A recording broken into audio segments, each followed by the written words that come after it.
But that's what happens when you got a studio that was built in 2001 and never been updated. Right on, brother. Hey, man. Well, thanks for agreeing to join us tonight, man. I really appreciate it. No problem, man. I'm always happy Right to on. do it. Okay, so these guys just spent about like the last 6 or 7 minutes talking about Jim Harbaugh in Michigan and them not being ranked. So that might be where they start. Just giving you a heads up. Okay, appreciate you. Cool. Let me get you through.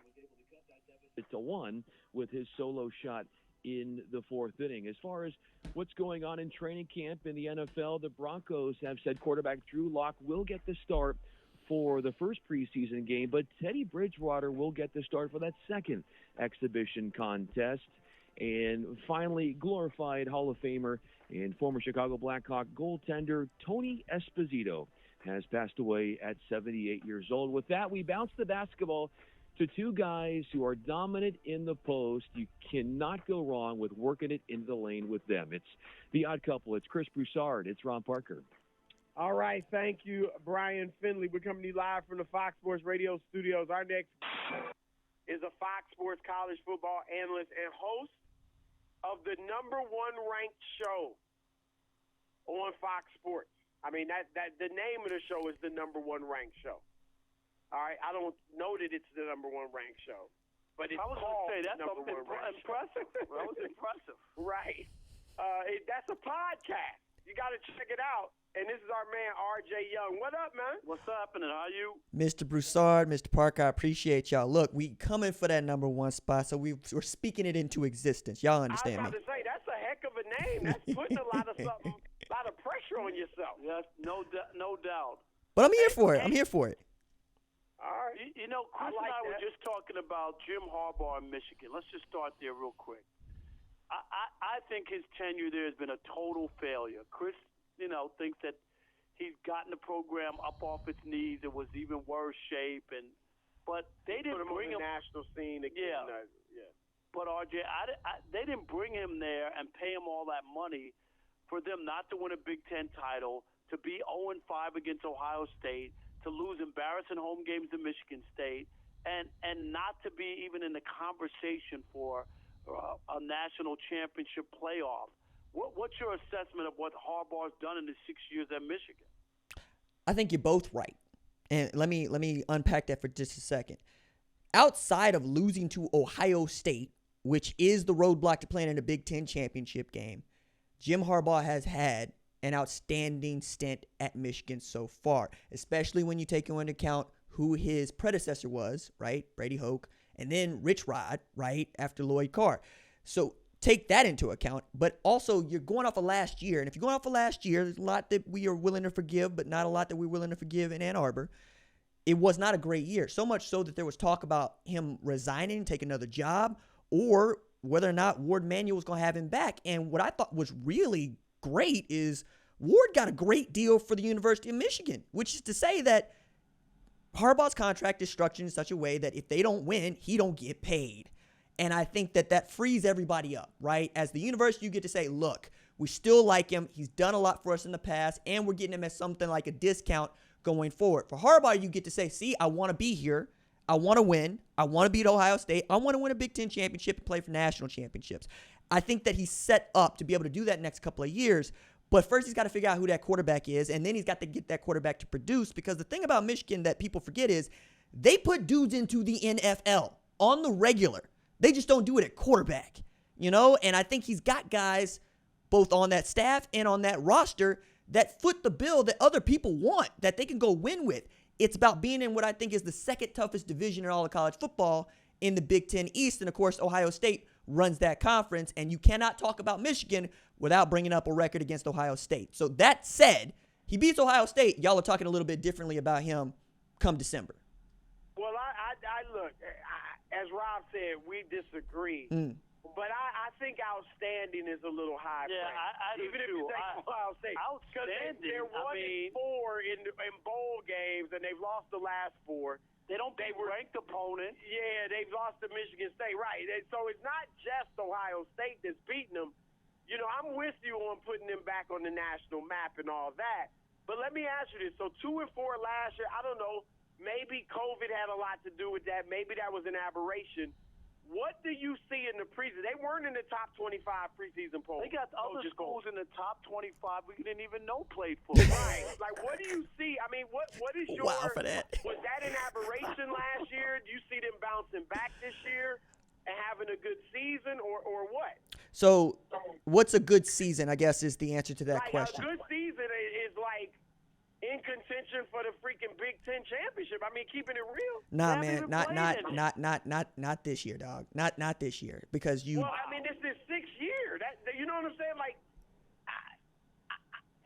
why? Why not? I think one, you don't have a defense coordinator that you know and trust, right? They got rid of Don Brown. They bring in Mo Linguist. Mo Linguist takes a job at Buffalo. Can't begrudge him that, right? They bring in Mike McDonald out of Baltimore. We'll see how that go, right? You elevate Sharon Moore. You keep Josh Gaddis, but you haven't had a quarterback that you can trust. Now, I think Cade McNamara is going to start out as their guy, but he's not the most talented guy on their depth chart. He's the guy that they seem to like and trust. They have a really outstanding freshman in J.J. McCarthy, and I think if that dude develops into the kind of player that I think he can be, then you can start talking about Michigan coming to challenge Ohio State, but it's just not this year. So when I say good season, I think you win 9 games, right? One of those games against Ohio State, that's gravy for me. But you win 9 games, you play in a meaningful bowl game, you win that bowl game. And to y'all's point about ranked opponents, I will give that, right? They have not had, or he has not had, a great record against ranked opponents. And losing to Michigan State, I kind of think of that as Oklahoma losing to Oklahoma State. When it happens, we remember, right? It doesn't happen that often, but when it happens, we remember. And when those teams are good, it feels like Harbaugh's teams have a hard time getting up. But I'll tell you this, they have a really great challenge against Washington to start the season, right? In September at the Big House. You can't lose that game and expect people to talk well about you if you are Michigan, right? Because the Pac-12 also wants to announce itself over your dead body. So there's a lot on the line, but one of those things is not playing for championships. I don't see that. Yeah, it's going to be interesting. I know we always talk about is Alabama, who's going to win? Is it just same usual suspects that'll be in the Final Four? Who do you got? And have you gone that far to say who's going to be in your Final Four? So I put out a top 10 on the number 1 ranked show, and I have Oklahoma at number 1, Georgia at number 2, right? Wow. Right. Well, and then there's your usual suspect. Just trying to make like hot takes. Or? Look. Not like the way that I evaluate it. At number 3. Like, look. The way that I evaluate it is. Southern Connecticut at number 4. The way I evaluate it is, how's your coaching continuity, right? That's number 1. Then, do you return a starting quarterback that we like, right? And then, did you get better through the transfer portal and in your recruiting while returning a whole bunch of dudes in what I think is going to be the deepest year of college football anybody has ever seen for a number of reasons. But I like Oklahoma in this spot because for 2 years, I've said, you put together the class they did in 2019. You let that group develop. You have Lincoln Riley find a defense coordinator he trusts. Your defense is no longer a liability, and they can go beat somebody. This is the year. This is the window as Alabama has a new starting quarterback and new offensive coordinator. Yeah, I heard. I was about to ask you if you ever heard of the University of Alabama. This new quarterback's supposed to be the bomb, though, right? He's already getting almost $1 million, says Nick Saban. From name, image, likeness. Like, is he all that? Miss Broussard, he is the truth. But every dude starting for Clemson, Alabama, Oklahoma, Ohio State, your usual suspects, they all the truth. Like, the way that the dudes are coming out today, they are ready to play today. And there's a couple of these guys, you look at the talent they have, they can play in the NFL on talent. Right? You take these years to develop in 3, and then you go, do what you got to do. But there's a reason why people were talking about Trevor Lawrence being that dude. It's not just him. It was also Justin Fields. Mac Jones was overdeveloped, right? Because Tua Tagovailoa was supposed to have that spot, and then he was supposed to hand it off. And now we talk about Mac Jones being a first-round draft pick. What I'm saying is Bryce Young has the goods, but I still want him to play a year before I'm going to put him ahead of guys that also have played a year. And, to the point that people make about Trevor Lawrence, it's good. But do you know that Trevor Lawrence never won the Heisman Trophy? That's how talented the rest of college football was. And all people wanted to do was talk about how great that dude was.